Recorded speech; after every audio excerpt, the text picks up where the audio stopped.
10 minutes before the reading of my grandmother's will, my own mother looked me dead in the eyes and said the words that would cut deeper than any knife.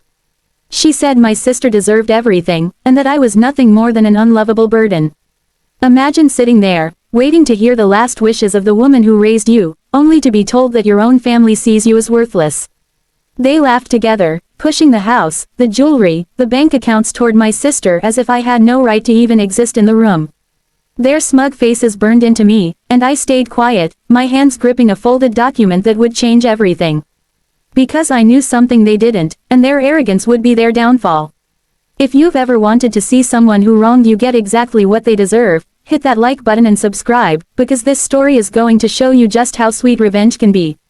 I grew up always being the invisible one. My sister was the golden child, perfect grades, praised by everyone, spoiled by my mother. I was the shadow, the one who couldn't do anything right. No matter how hard I tried, my achievements were dismissed, my efforts ignored. When I won awards in school, my mother would say my sister could have done better. When I worked after-school jobs to help buy groceries, she told me it was my duty since I was such a disappointment anyway. And yet, my grandmother saw me differently. She was the only one who ever told me I was enough. She would take my hand, look me in the eye, and tell me that I had a heart full of strength and kindness, and that someday the world would see it too. When she passed away, a part of me shattered. But I also knew she had made plans to ensure fairness. She had always said, quietly, that she wanted to make things right after years of favoritism in the family. My mother assumed everything would go to my sister because she had manipulated the narrative for years, whispering in people's ears about how worthless I was.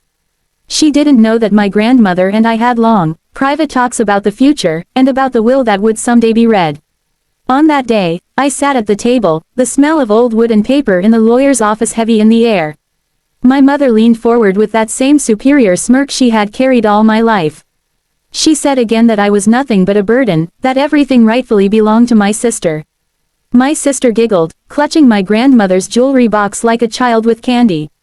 Their cruelty was so casual, so practiced, that they didn't even hesitate to insult me moments before the official reading. Inside me, I felt a storm of emotions. My chest tightened, my face grew hot, but I forced myself to stay silent. I stared at the table, not giving them the satisfaction of my tears.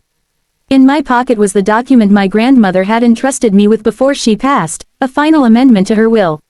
My heart pounded as the lawyer entered, his footsteps echoing like a drumbeat of justice. He greeted everyone, laid out the official documents, and began the formal process. My mother and sister leaned back in their chairs, smug and relaxed, as if victory was already theirs. That's when I slid my grandmother's signed amendment across the table, my fingers trembling but steady. The lawyer paused, picked it up, and began reading. Their laughter died instantly. Their smug expressions froze, their eyes darting back and forth in disbelief. My grandmother had left the house to me. The jewelry, the accounts, everything, she had placed in my name.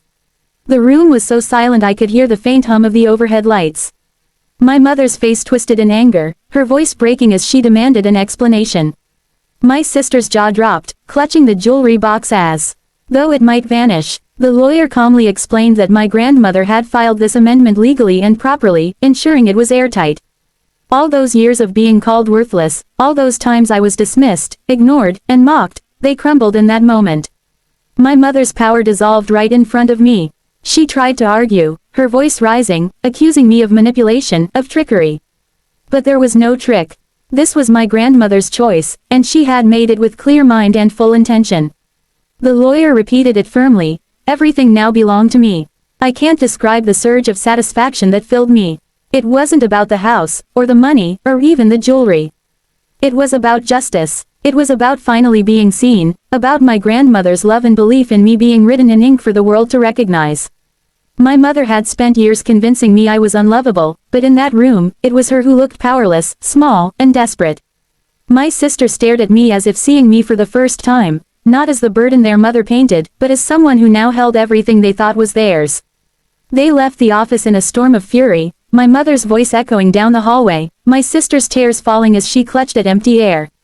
I remained seated, letting the weight of justice settle over me. For the first time in my life, I didn't feel invisible. I felt strong. Revenge doesn't always come from anger. Sometimes it comes from patience, from holding back while others underestimate you, and letting the truth crush them when the time is right.